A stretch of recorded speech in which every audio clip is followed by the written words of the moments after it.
João 6, nós vamos ler do verso 41 ao verso 59.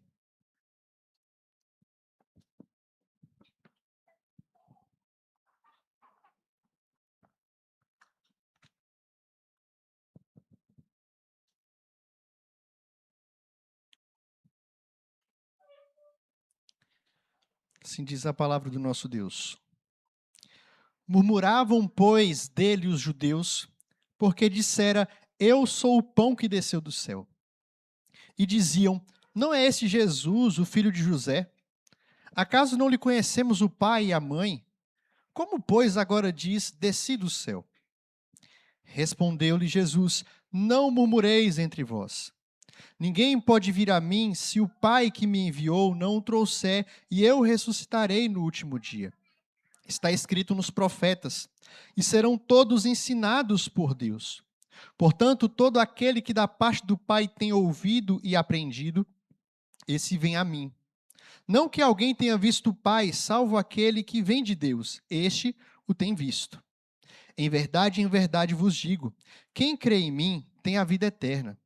Eu sou o pão da vida. Vossos pais comeram o maná no deserto e morreram. Este é o pão que desce do céu, para que todo o que dele comer não pereça. Eu sou o pão vivo que desceu do céu. Se alguém dele comer, viverá eternamente. E o pão que eu darei pela vida do mundo é a minha carne. Disputavam, pois, os judeus entre si, dizendo: Como pode este dar-nos comer a sua própria carne? Respondeu-lhe Jesus: em verdade vos digo, se não comerdes a carne do Filho e não beberdes o seu sangue, não tendes vida em vós mesmos. Quem comer a minha carne e beber o meu sangue tem a vida eterna, e eu ressuscitarei no último dia. Pois a minha carne é verdadeira comida e o meu sangue é verdadeira bebida. Quem comer a minha carne e beber o meu sangue permanece em mim e eu nele. Assim como o Pai que vive me enviou, igualmente eu vivo pelo Pai. Também quem de mim se alimenta, por mim viverá. Este é o pão que desceu do céu.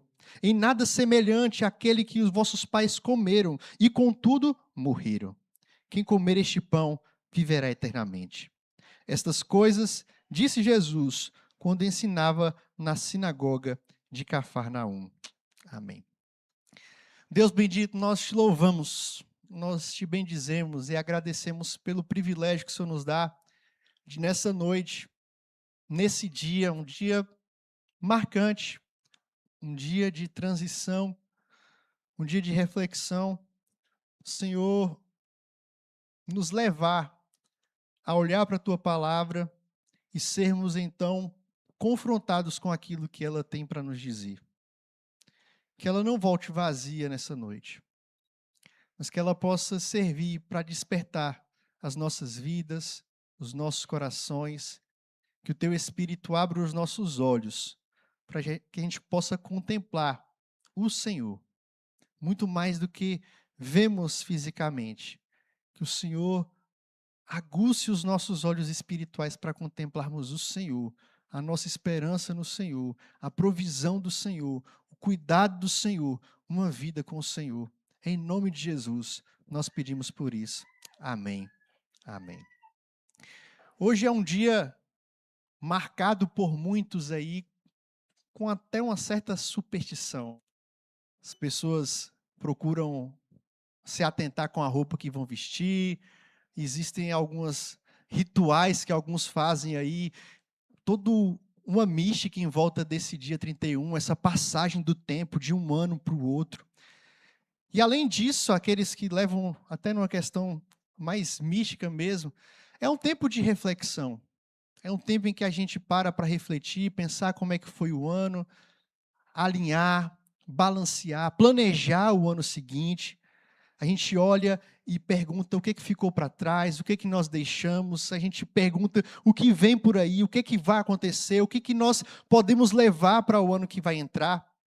E é bem comum, nessa época, nós pensarmos em palavras-chave: renovação, mudança, esperança, recomeço, provisão. Muitos fazem listas, né, já fizeram sua lista aí do que eu vou começar a fazer no próximo ano.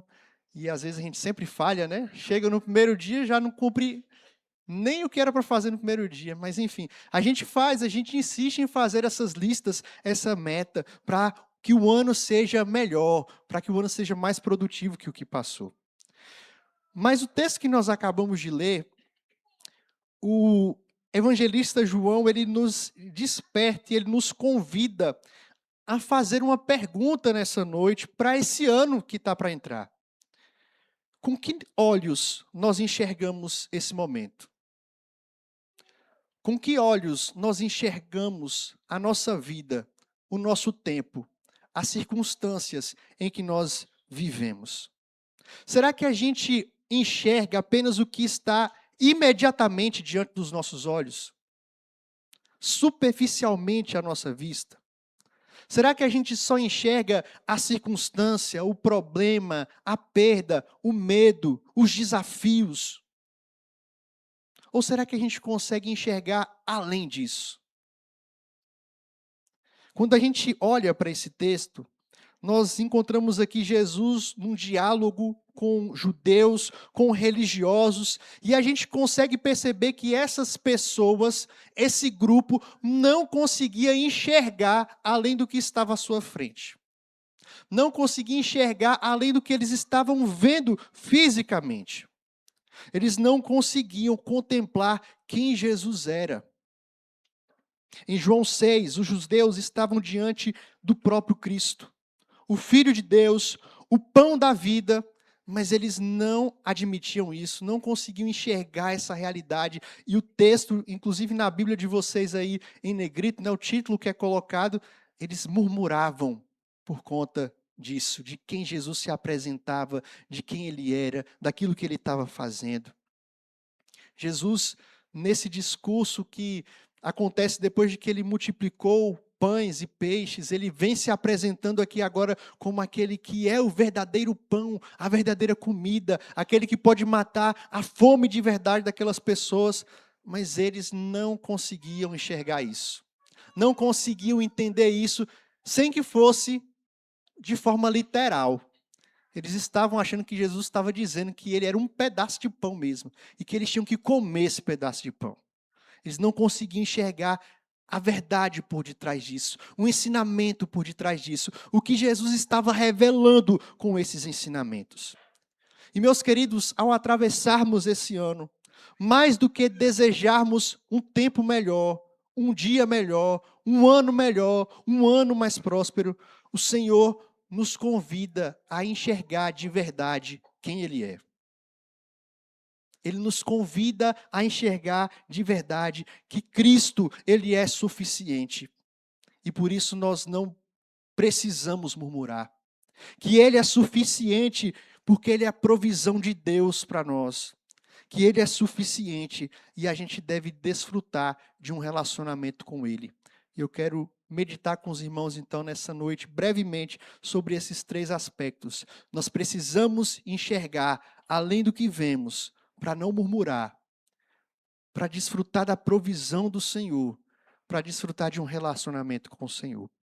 Primeiro, veja aí, dos versos 41 e 42, nós precisamos enxergar além do que se vê, para que a gente não tenha uma vida de murmuração.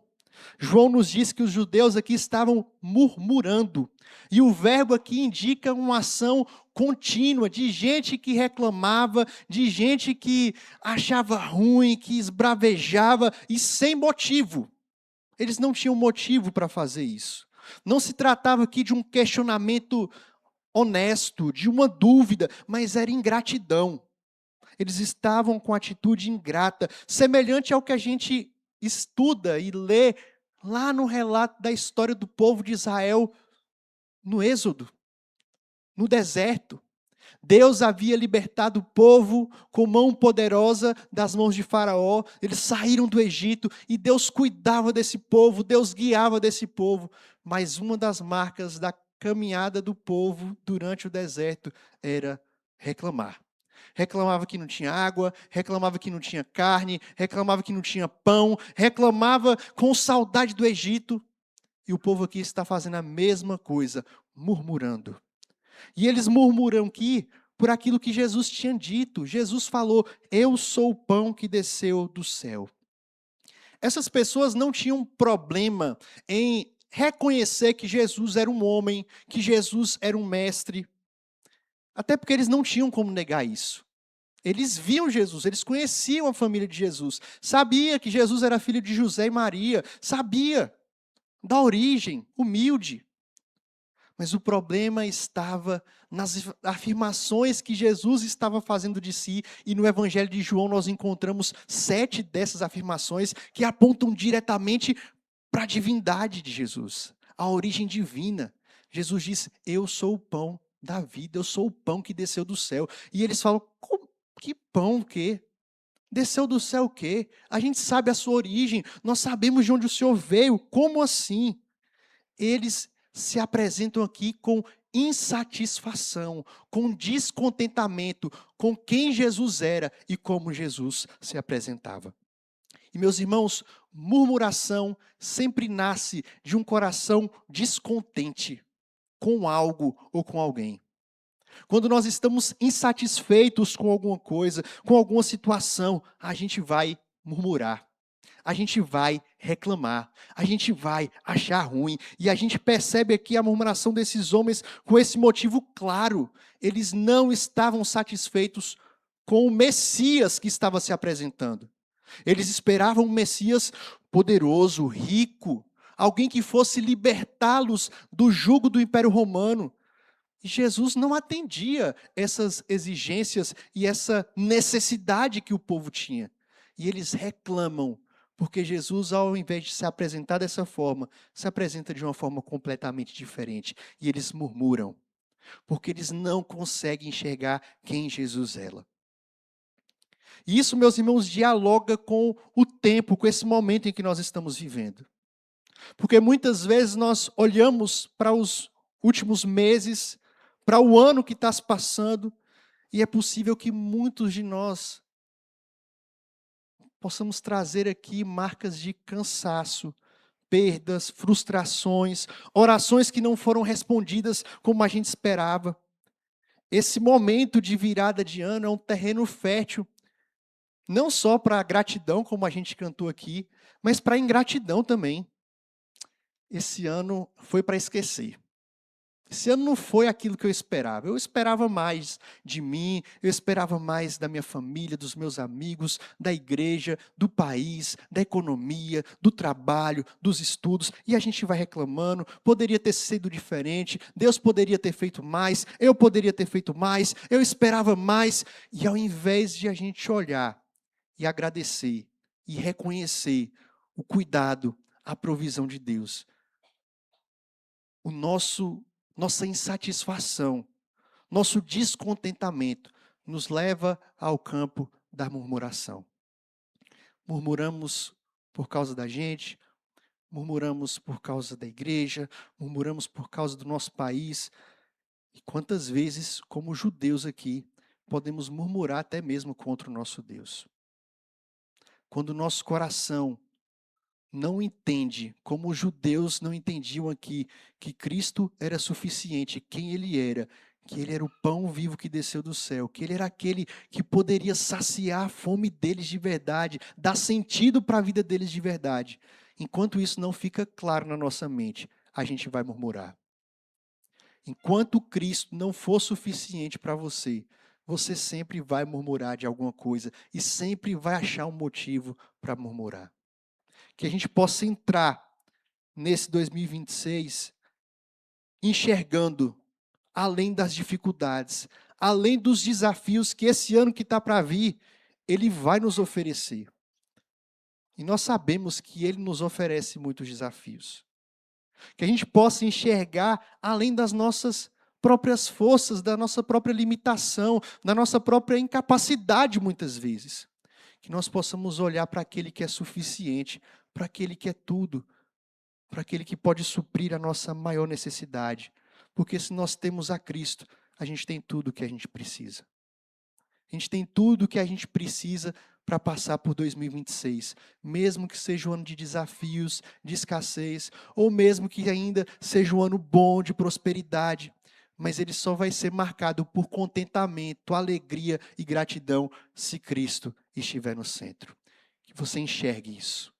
Além das circunstâncias, além de você mesmo, olhe para Cristo, Ele é suficiente. Mas o texto também nos mostra que nós precisamos enxergar, além do que se vê, para a gente contemplar a provisão do Senhor em nossas vidas. Verso 43 ao verso 51. As murmurações que esses homens faziam não era diretamente a Jesus, a pessoa de Jesus, mas a afirmação que Jesus tinha feito. E o que vemos aqui é que Jesus estava falando para esses homens pararem. Para de murmurar, porque se vocês continuarem reclamando, vocês não vão encontrar o caminho da verdade. E Jesus, mais uma vez aqui, fala da sua relação com o Pai. Ele fala que ninguém pode vir a mim se o Pai que me enviou não trouxer. Jesus, então, traz duas referências aqui da revelação, da palavra de Deus, que mostra como Ele é a provisão do Pai para o seu povo, para nós. Primeiro ele cita aqui Isaías 54:13, e serão todos ensinados por Deus. Jesus aqui faz uma analogia de que eles estavam vivendo o tempo que foi proferido pelo profeta Isaías. A promessa dita por Isaías dizia respeito à restauração de Jerusalém, que aconteceria depois do exílio da Babilônia. E Jesus está dizendo que Ele é esse período de restauração. Ele está trazendo restauração. Ele está ensinando da parte de Deus. Ele é o próprio Deus ensinando para o povo. As pessoas, tanto que Jesus faz essa afirmação, quem me vê, vê o Pai. Eu estou ensinando da parte do Pai. É o próprio Deus que está ensinando para vocês. Veja que privilégio esses homens tinham. Não é verdade? O próprio Deus ensinando. O Deus encarnado ensinando, revelando, instruindo essas pessoas. E ainda hoje, meus irmãos, Deus continua no nosso meio nos ensinando. Deus continua no nosso meio nos instruindo. Esse mesmo Deus que se encarnou e por Jesus Cristo, que é a palavra, ensinava através da sua revelação, as Escrituras, através do seu Espírito, que ilumina, que descortina os nossos olhos, Ele continua ainda hoje no nosso meio, nos ensinando, falando, corrigindo, exortando, instruindo. Quando alguém sobre com a autoridade que vem de Deus, com a autoridade das Escrituras, ensina para você, quando você abre a sua Bíblia e lê a palavra e consegue entender por iluminação do Espírito Santo, meus irmãos, é Deus ensinando para você. É Deus falando com você. E Ele abriu esse caminho por causa de Jesus Cristo. Ele é a provisão que traz ensino, que traz correção, que traz exortação, que traz direcionamento. A gente vê a provisão aqui no ensino. A segunda referência que Jesus faz aqui da revelação e da sua providência encontra-se no livro de Êxodo. Jesus fala que Ele é o pão que desceu do céu. E isso, ele faz uma analogia aqui, uma referência àquilo que aconteceu no deserto. Deus alimentou durante a caminhada no deserto o povo com o maná, com o pão que descia do céu. Um cereal do céu, um pão dos anjos. O Salmo 78 descreve o maná dessa forma. Era um alimento maravilhoso, era um alimento que diariamente Deus provia para o seu povo. E preste atenção nisso daqui. O sustento de Deus, ele é diário. O Senhor nos dá o pão nosso de cada dia. Às vezes a gente quer se preocupar com o pão do amanhã, com o pão do ano que vem, com as soluções para o que virão lá na frente. Mas lembre-se que a provisão de Deus é diária. Diariamente Ele está nos sustentando, diariamente Ele está provendo, diariamente Ele nos levanta, diariamente Ele derrama a sua misericórdia sobre nós. A provisão do Senhor, ela é diária. Ele provê diariamente. Ele fala que ele se apropria disso para mostrar que ele era o pão que desceu do céu, que ele é o verdadeiro alimento que pode matar a fome daquelas pessoas. E ele diz, olha, seus pais lá no deserto comeram do maná. O maná era uma comida maravilhosa, mas aqueles homens comeram e morreram. Mas se vocês comerem do pão vivo que desceu do céu, vocês jamais morrerão. Vocês jamais terão fome. Veja que afirmação preciosa que Jesus traz aqui. Porque ele aponta literalmente para a entrega sacrificial que ele faria na cruz. Na cruz ele foi moído, na cruz ele foi traspassado, na cruz ele foi ferido, na cruz ele se entregou por nós.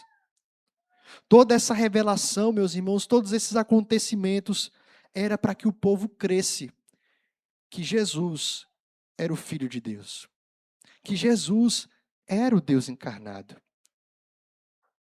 Da mesma forma como os homens aqui não conseguiam enxergar essa verdade, não conseguiam enxergar Jesus como a provisão de Deus, muitos, ainda assim, ainda hoje, não conseguem enxergar que a provisão vem do Senhor, que o Senhor é aquele que provê. Muitas vezes fazemos promessas, fazemos planos, a gente se pergunta o que o ano que vem ele vai trazer para a gente, mas a gente deve se lembrar e não nos preocupar tanto com isso, mas nos lembrar quem é que nos sustenta, quem é que nos sustentará no ano que vai entrar. Quem nos sustenta é o Senhor. Ele é aquele que provê o que nós precisamos. Ele é aquele que proveu já o que nós mais precisávamos, que foi Jesus, o seu Filho. Aquele de quem dele se alimentar, de quem dele experimentar, terá vida, terá esperança. Meus irmãos, mesmo que as circunstâncias sejam adversas, mesmo que as dificuldades possam aparecer no ano que vem, o mesmo Deus que sustentou o povo no deserto com o maná diariamente, Ele é esse Deus que enviou Jesus, o seu Filho, o pão vivo que desceu do céu. Ele vai continuar sustentando o seu povo, a sua igreja, no ano que vai entrar. Não se esqueça disso. É Deus quem vai te dar a força para poder trabalhar. É Deus quem vai abrir a porta de emprego para que você possa ter o recurso. É Deus quem vai te dar saúde e condição para que você estude, para que você passe no concurso, para que você seja aprovado em um emprego, em uma entrevista. Ele irá prover. O Deus que sustentou o seu povo até aqui, o Deus que nos sustentou até aqui, irá nos sustentar em 2026. Olhe para além do que você consegue enxergar. Talvez esteja um pouco embaçado isso hoje. Como é que vai ser, pastor? Eu ainda não tenho garantia de emprego. Talvez você esteja desempregado. Talvez você esteja ameaçado de ser mandado embora. Talvez a sua condição de saúde não permita que você faça determinada atividade. Mas não duvide do Deus da provisão. Não duvide do Deus que mandou o maná do céu. Não duvide do Deus que mandou o seu Filho, que é o pão da vida. Ele não deixará o seu povo sem sustento. Mas, sobretudo aqui, meus irmãos, muito mais do que o sustento físico e que Jesus se apresenta, é o sustento espiritual. Porque de nada adianta uma despensa cheia se nós estivermos com o coração vazio. De nada adianta estarmos com o nosso saldo azul na conta se o nosso coração estiver em dívida. Ele pagou a dívida, Ele encheu a despensa do nosso coração para que a gente possa ter alegria, esperança e contentamento nele. Ele provê essa alegria, essa esperança diariamente. Olhe para o Senhor. Mas por fim, nós precisamos enxergar além do que se vê, para que a gente possa desfrutar de relacionamento com esse Senhor, com esse Jesus. Na parte final do diálogo aqui com essas pessoas, com esses homens, Jesus é indagado por eles Jesus fala que eles tinham que comer da carne, do pão, e eles perguntam: como assim? Como é que a gente vai comer da sua carne? Olha o que o Senhor está pedindo para a gente fazer. Mais uma vez, eles viam e ouviam isso e entendiam de forma literal. Isso não foi exclusividade desses judeus. Não sei se os irmãos sabem ou já ouviram sobre isso, mas lá no começo da história da igreja, na era cristã, pós-apostólica, no período do Império Romano, quando a igreja foi perseguida, uma das acusações que se fazia a respeito dos cristãos era que os cristãos eram canibais, porque comiam do corpo, bebiam do sangue de Cristo. É mais ou menos isso que os judeus aqui estavam entendendo. Fomos acusados também de incesto, porque nós casávamos entre irmãos. O tipo de acusação que recebemos no início da história. Não entendiam essa realidade. Que corpo é esse que Jesus está falando aqui? E Jesus não alivia, ele fala: além de comer, vocês precisam beber do meu sangue. E meus irmãos, Jesus aqui, a ceia, ela aponta para isso, para esse momento em que nós lembramos e nos alimentamos espiritualmente do Senhor, sabendo que o pão representa o seu corpo, a sua carne, que o vinho representa o sangue derramado. Mas quando Jesus fala aqui de forma enfática para comermos, para bebermos, ele está falando muito mais do que o momento da ceia, ele está falando de relacionamento, de união íntima com ele. Não sei se você já ouviu essa expressão, certamente sim, quando fala que você mergulha em um assunto, você devora um livro, você mergulha numa série, você se envolve. É nesses termos que Jesus está falando aqui. Você precisa mergulhar, comer, se relacionar profundamente, intimamente comigo. Jesus estava chamando aqueles homens, e Jesus nos chama hoje para desfrutarmos de uma relação íntima, profunda e verdadeira com Ele. Para que a gente saia da superficialidade, para que a gente não enxergue a vida cristã e ser crente, ser um cristão, ser um discípulo de Jesus, simplesmente com uma frequência em reuniões de forma regular. Muito mais do que sermos batizados, professarmos a nossa fé, participarmos de ministério, o Senhor nos chama para relacionamento com Ele, para intimidade com Ele. E nesse momento, queridos, em que a gente traça metas, planos para 2026, o Senhor nos convida nessa noite e exorta você nessa noite a que você tenha isso como prioridade na sua vida, como prioridade na sua agenda. Que você possa mergulhar, que você possa se alimentar, comer e beber da palavra de Deus. Que você possa entrar em 2026 com o foco de desenvolver um relacionamento íntimo e profundo com o Senhor Jesus. Sair da superficialidade, sair dos pedidos mecânicos que muitas vezes nós fazemos nas nossas orações. O Senhor quer profundidade, o Senhor quer intimidade, o Senhor quer relacionamento. Ele quer que a gente enxergue além do que a gente tem visto, porque Ele tem coisas maiores, grandes para a gente em relação a Ele, em relação à nossa relação com Ele. Que nós possamos nos alimentar do Senhor, que nós possamos beber da Sua palavra. Porque é somente isso que pode nos alimentar de verdade. Porque é somente isso que vai nos sustentar nos dias ruins. Porque é somente isso que vai nos dar perspectiva, direção daquilo que o Senhor quer para as nossas vidas em 2026. Muito mais do que planos e metas meramente terrenas, pessoais e egoístas. Que as nossas metas em 2026 sejam também espirituais. Que você busque a presença de Deus.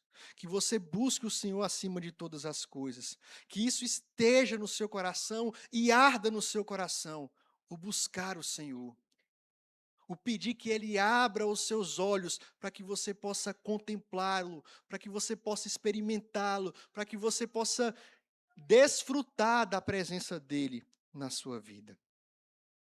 Como é que tem sido a sua visão? Como é que você tem enxergado as coisas? Como é que você tem enxergado a sua vida? Como é que você tem enxergado o ano que está por vir? Que o Senhor abra os seus olhos. Abra os seus olhos para que você possa contemplar quem Jesus é de verdade. E entender que não há motivos, mesmo quando motivos temos para ficar tristes, para duvidarmos, para desanimarmos, que a gente se lembre que Ele é suficiente. Que Ele abra os nossos olhos para entender que Ele é a provisão que o Pai nos deu. Que nele nós temos tudo o que nós precisamos. Que Ele abra os seus olhos e desperte você para que você desfrute de um relacionamento íntimo com Ele. Muito mais do que uma meta de ler a Bíblia, isso é bênção. Muitos fazem esse plano também. Existem vários planos de leitura anual e é bênção, faça isso. Mas o Senhor quer muito mais do que uma leitura mecânica da Bíblia, simplesmente para falar, eu li a Bíblia no final do ano. Ele quer o seu coração. Ele quer a sua vida. Ele quer você por inteiro. Se entregue ao Senhor. Se renda ao Senhor. E desfrute da presença maravilhosa dEle. Como Ele mesmo falou, isso não acontece pela nossa força, isso não acontece pela nossa força de vontade, por alguém te coagindo a fazer isso. Jesus falou: ninguém vem a mim se o Pai que me enviou não trouxer. E a minha oração é que o Senhor abra os seus olhos e conduza você até o Pai. Que o Espírito Santo de Deus conduza a sua vida em 2026, para que você tenha uma vida alinhada com o Senhor, de intimidade, de conhecimento, de relacionamento com o Senhor. Nós vamos cantar essa canção e ela é um pedido para que o Senhor abra os nossos olhos, para que o Senhor abra o nosso coração, para que nós desfrutemos, consigamos enxergar quem o Senhor é.